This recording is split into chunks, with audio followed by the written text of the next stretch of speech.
Assalamualaikum warahmatullahi wabarakatuh. Perkenalkan, nama saya Nahdia Aulia Vidyasari. Di sini saya akan presentasikan tentang asuhan kebidanan komprehensif pada Nyonya E di PMB Bidan Dewi Jagakarsa Kota Jakarta Selatan tahun 2021. Latar belakang, dari tahun 2000 hingga tahun 2017, rasio kematian ibu secara global turun 38%, dari 342 kematian menjadi 211 kematian per 100.000 kelahiran hidup.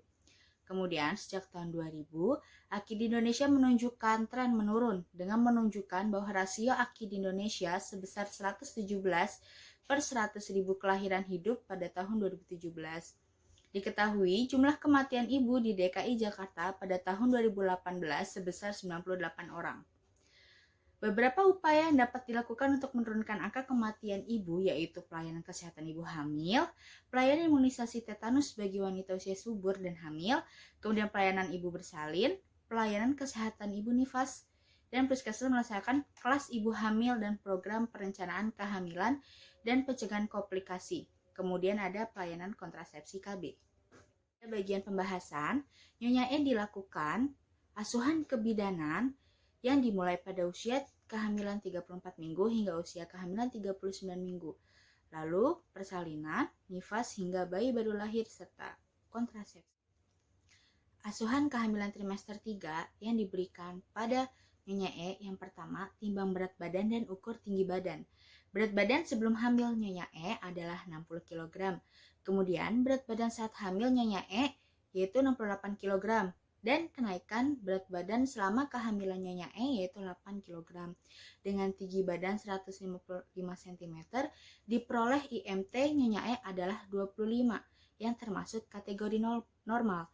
Maka rekomendasi kenaikan berat badan pada Nyonya E seharusnya adalah 11,5 hingga 16 kg. Yang kedua, pengukuran tekanan darah. Hasil dari pengukuran tekanan darah Nyonya E yang telah dilakukan selama pemeriksaan kehamilan dari mulai kehamilan 34 minggu hingga 39 minggu yaitu berkisar antara 110 hingga 120 mmHg untuk sistolik dan 70 hingga 80 mmHg untuk diastolik. Pada pemeriksaan kehamilan ini, hasil pemeriksaan tekanan darah Nyonya E dalam batas normal. Setelah pengukuran tekanan darah, ada pengukuran tinggi fundus uteri. Hasil dari pemeriksaan kunjungan pertama Nyonya E diperoleh pertengahan prosesus sifoidius dan pusat dengan ukuran 30 cm. Kemudian pada kunjungan kedua masih sama pertengahan prosesus sifoidius dan pusat dengan ukuran 31 cm. Kemudian pada kunjungan ketiga juga sama pertengahan prosesus sifoidius dan pusat dengan ukuran 31 cm. Dan pada kunjungan 4 ditemukan pada pertengahan prosesus sifoidius dan pusat dengan ukuran 30 cm. Lalu ada pemberian tablet tambah darah atau FS sebanyak 90 tablet selama kehamilan. Selama kunjungan ANC Nyonya E telah mendapatkan FE dengan dosis 1x1 dan telah dikonsumsi selama kehamilan mulai dari 13 minggu sampai 39 minggu. Selanjutnya ada pemberian imunisasi TT. Berdasarkan buku KIA, pada kehamilan saat ini, Nyonya E diberikan TT1 pada tanggal 16 bulan Desember tahun 2020 pada kehamilan 26 minggu dan TT2 diberikan pada tanggal 3 Januari 2021 pada kehamilan 29 minggu. Maka ibu telah dilakukan suntik TT sebanyak 2 kali selama kehamilan. Kemudian ada pemeriksaan HB. Pada kunjungan pertama, tanggal 13 September 2020, dilakukan pemeriksaan hemoglobin yang didapatkan HB Nyonya E adalah 13 gram. Dan dilakukan pemeriksaan kembali pada tanggal 3 Januari 2021 didapatkan hasil HB ibu 11,5 gram. Berdasarkan pemeriksaan tersebut, kadar hemoglobin ibu selama kehamilan adalah normal.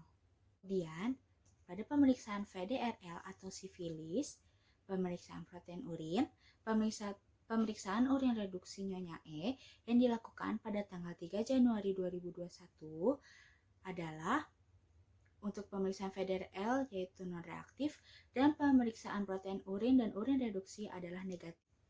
Kemudian ada perawatan payudara. Nyonya E mengatakan selalu rutin menjaga kebersihan payudara serta putingnya setiap mandi. Kondisi puting Nyonya E tidak ada benjolan, ASI keluar dan puting tidak lecet. Kemudian yoga ibu hamil. Selama kehamilan, Nyonya E tidak pernah melakukan yoga ibu hamil, namun sering melakukan kegiatan kecil di rumah, seperti menyapu dan mengepel rumah. Nyonya E mengaku pertama kali melakukan yoga ibu hamil saat kunjungan kedua ayah saya bersama dengan penulis. Lalu ada pemberian obat malaria, pemberian terapi kapsulodium itu tidak dilakukan di PMB Bidan Dewi Jagakarsa. Temu wicara atau konseling yang diberikan pada Nyonya E itu berfokus pada kebutuhan selama kehamilan, seperti pemenuhan gizi seimbang, memberikan tablet FE 1x1, kemudian mengajarkan yoga ibu hamil, dan perilaku hidup bersih dan sehat, seperti menjaga personal hygiene, dan membilas menggunakan air bersih, lalu mengeringkan menggunakan handuk kering, lalu mengingatkan pada ibu untuk selalu mematuhi protokol kesehatan seperti menggunakan masker kemanapun ibu pergi, lalu selalu mencuci tangan menggunakan air bersih atau menggunakan hand sanitizer, lalu menjauhi kerumunan. Setelah itu, peran suami atau keluarga dalam kehamilan dan perencanaan persalinan. Kemudian, tanda-tanda bahaya kehamilan pada persalinan, nifas, serta kesiapan menghadapi komplikasi. Lalu ada KB pasca persalinan. Dari hasil temu wicara tersebut, ibu mengerti apa saja kebutuhan selama kehamilan yang harus dipenuhi.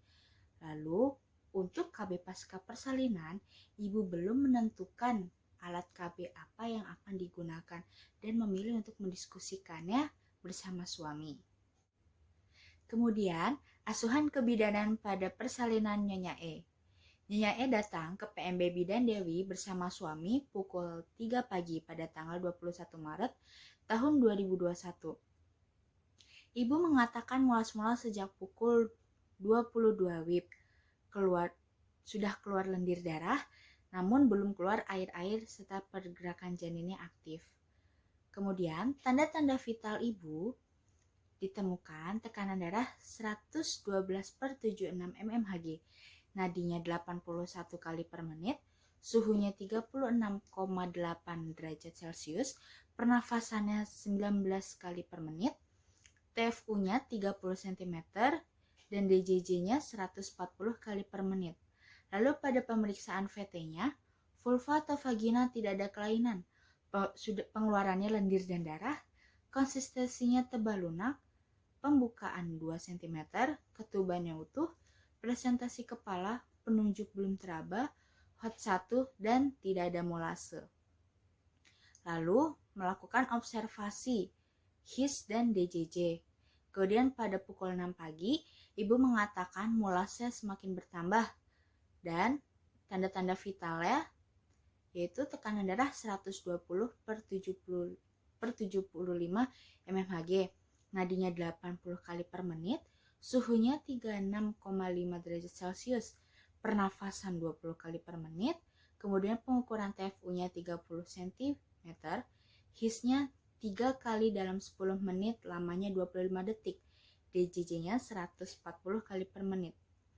Kemudian pemeriksaan dalam ditemukan vulva atau vagina tidak ada kelainan, pengeluaran lendir dan darah, konsistensinya lunak, pembukaannya sudah 4 cm, ketuban masih utuh, presentasi kepala, penunjuknya ubun-ubun kecil kiri depan, dan HOTS 2, lalu tidak ada molase. KIE-nya pengendalian rasa nyeri dan teknik relaksasi nafas, mendampingi ibu selama persalinan, melakukan masase punggung, dan melakukan kebugaran ibu pada persalinan, yaitu menggunakan gimbal. Kemudian pada kala 2, pukul 9.35 pagi, ibu mengatakan mulusnya semakin sering dan ada dorongan untuk meneran, seperti ingin BAB yang tidak tertahankan.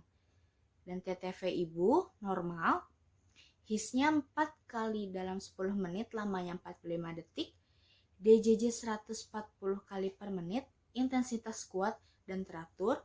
Kemudian pemeriksaan dalam, porsionya tidak teraba, pembukaannya sudah 10 cm, ketuban sudah pecah dan jernih, presentasi kepala, Hodge 3+, penunjuk UUK depan, molase tidak ada. Kemudian, pada pukul 9.45 pagi, bayi sudah lahir spontan, menangis kuat, tonus otot baik, kulitnya berwarna kemerahan, jenis kelamin perempuan, tidak ada cacat dan Apgar skornya 9/10. Kemudian, bayi segera dikeringkan menggunakan kain bersih, lalu menghisap lendir, bayi menggunakan deli, dan melakukan rangsangan taktil. Kemudian mengklem dengan umbilical cord dan memotong tali pusat. Selanjutnya meletakkan bayi di dada ibu dan melakukan IMD selama 1 jam. Kemudian, asuhan kebidanan pada persalinan Nyonya E kala 3. Yang pertama, pemberian oksitosin 10 IU/IM di sepertiga paha bagian luar ibu untuk merangsang uterus berkontraksi serta untuk mempercepat pelepasan plasenta. Kemudian melihat adanya tanda-tanda pelepasan plasenta seperti uterus globuler, tali pusat bertambah panjang, serta adanya semburan darah tiba-tiba.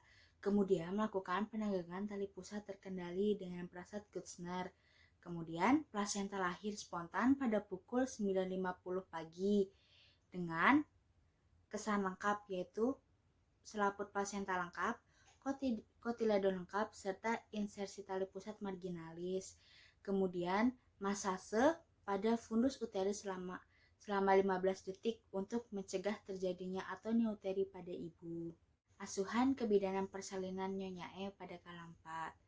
Setelah plasenta lahir, kita melakukan eksplorasi jalan lahir untuk melihat ada dan tidaknya robekan pada jalan lahir Nyonya E. Kemudian, tidak terdapat robekan jalan lahir pada Nyonya E, serta darah yang keluar sebanyak kurang lebih 100 cc. Setelah itu melakukan observasi selama 2 jam, yaitu pada 1 jam pertama setiap 15 menit dan pada 1 jam kemudian setiap 30 menit, serta hasil observasi yang dilakukan, TTV serta perdarahan Nyonya E dalam batas normal.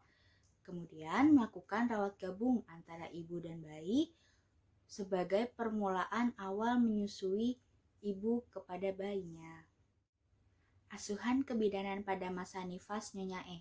Yang pertama, involusi uterus Nyonya E. Yang pertama, postpartum 6 jam. Tinggi fundus uteri Nyonya E yaitu 2 jari di bawah pusat. Kemudian, pada postpartum 7 hari, teraba di pertengahan pusat simfisis. Kemudian, pada postpartum 4 minggu, sudah tidak teraba. Kemudian, pada postpartum 6 minggu, TFU juga sudah tidak teraba. Kemudian, lokea. Pada postpartum 6 jam, lokea Nyonya E yaitu rubra berwarna merah. Kemudian, postpartum 7 hari yaitu lokea sanguinolenta.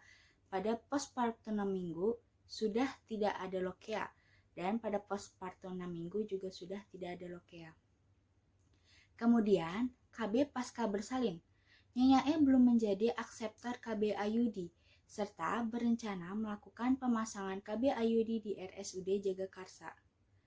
Lalu pemberian ASI.